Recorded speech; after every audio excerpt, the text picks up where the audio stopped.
belaka, MC palsu belaga, terima telapak kakiku di kepalamu. Kenangan men, ini pertama kali gue ngeluarin album tuh tahun 2004 tuh terlalu lama kalau buat gue cerita. Dan gue gak yakin apakah gue masih seingat dulu. Tapi pertama kali gue masuk studio rekaman tuh tahun 2003. Tahun 2003 pertengahan, waktu itu gue cuma punya Rade sama Adoy. Dari situ gue berangkat, cuman sama Adoy sama Rade. Dari awalnya cuma bikin musik, iseng-iseng, terus gue bikin lirik, sampai akhirnya gue rencana mau ngeluarin album. Aku MC semenjak SD. Aku MC semenjak SD. Nah, kalau gue sih ngelihat Yako sejauh ini sih dia ngikutin tren dari luar, gimana trennya juga dia di Indonesia juga ngikutin. Jadi dia nggak mentok ngikutin pasar Indonesia. Kayak suara pembaca gitu kali ya, ada nomor telepon, ada kontak adresnya seperti itu ya. Gue kenalan akhirnya sama si Yako via pos zaman dulu. Dan akhirnya ya Yako di Surabaya, gue di Jakarta. Akhirnya dari situ ya saling cerita pengalaman masing-masing, nge-rap di sana gimana, nge-rap di Jakarta gimana. Terus kita sharing minus one. Hands up untuk Indonesia, put your hands up untuk Indonesia. Terus terang yang paling bikin seneng banget deh sampai gue, maksudnya man, ini akhirnya kejadian juga, itu album pertama. Kalau cowok lo suka sama gue, kalau gaya gue lebih hore, kalau gaya gue lebih hore, kalau hidup Allah jadi men, Karena sejak tahun 93, 92 saya pertama kali terjun di hip hop gitu. Satu, tujuan gue cuma bikin album, dan itu kejadian di tahun 2005. Yang bikin gue bilang itu satu pencapaian itu ya karena itu tadi gitu. People might never know how hard it is gitu. Mereka mungkin taunya ya udah bikin album aja, keluarin duit gini. But it's more than that. Banyak sekali tangisan, banyak sekali duit yang dikeluarin juga, banyak sekali larangan banyak sekali dari keluarga, terus udah gitu banyak sekali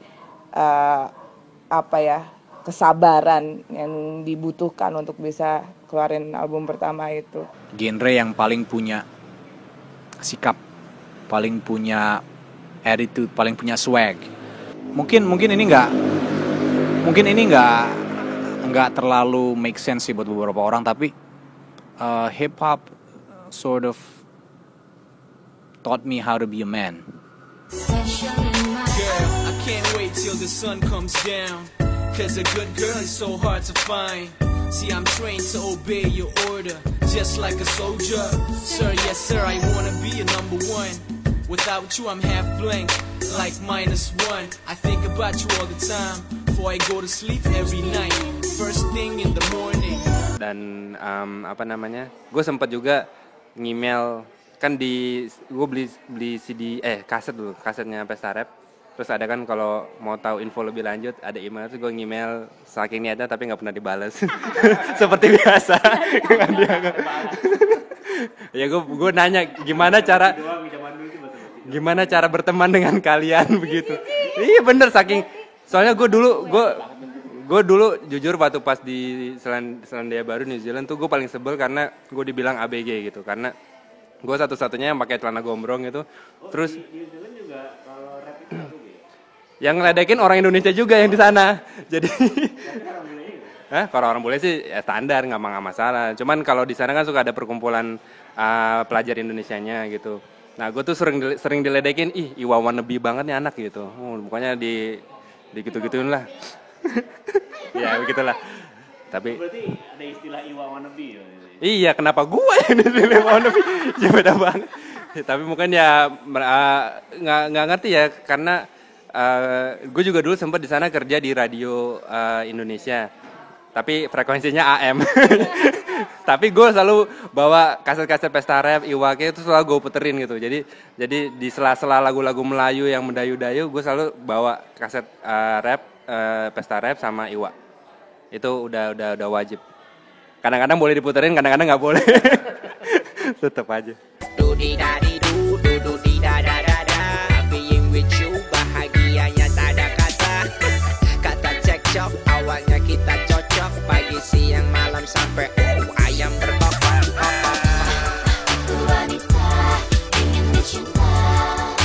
Yang paling berkesan waktu Ground Zero yang gue bawain Tasya itu sih.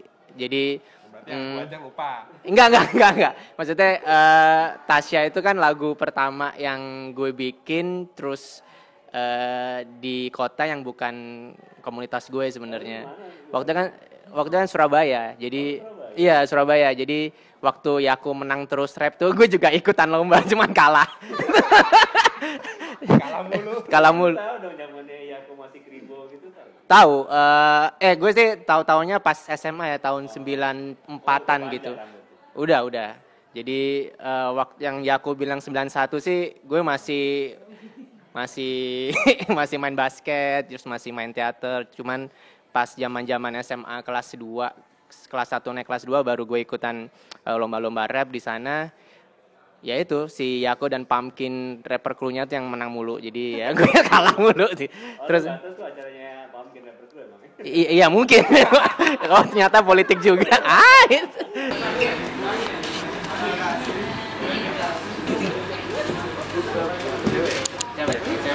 Kenapa coba?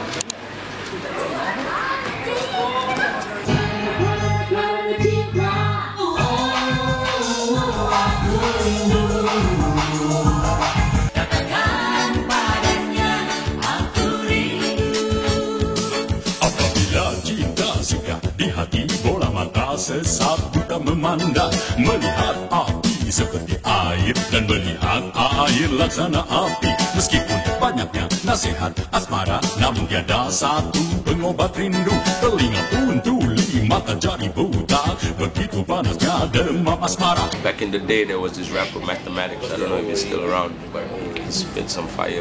Hanging out over here with my crew from Senayan. We represent Jakarta, yeah, that's Indonesia and in Southeast Asia. We represent all nations. We're coming up from New York and I come from America, but I can't freestyle really well because I've been doing this for a month. Yo, there's a lot of moths in my freaking bedroom and I'm not rhyming anymore, so please stop the camera.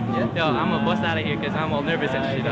Check me, Drooks block MCs and all surface dwellers. Watch us working magic with the art of pen and teller. The triangle got you cornered at every angle. A prison where you dang and your style still tangled in this prison. Dengan mudahnya lo bisa pakai Facebook, lo bisa nongol di forum-forum lokal, masuk di Kaskus.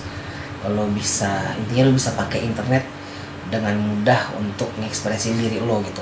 Zaman dulu sebelum itu semua booming, sebelum sosial media ya kayak sekarang ini booming internet, sebelum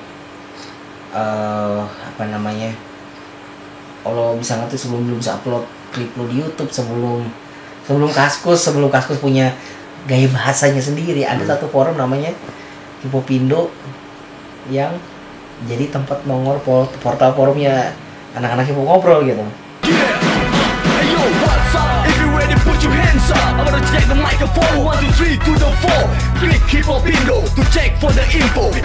Salah satu yang paling bikin gue semangat itu adalah komunitasnya. Dulu mungkin kelihatan lebih besar, kelihatan lebih rata di mana-mana. Mungkin sekarang orang suka bilang, enggak, udah mendelep. Padahal enggak, udah tahu sendiri bahwa di mana yang menjadi kekuatan tetap ada di Indonesia. Itu adalah komunitas-komunitasnya yang walaupun tersebar di mana-mana, tapi tetap mereka semangatnya itu tetap terjaga. Gitu. Hi, my name is B-Boy Nasbrock from TVB.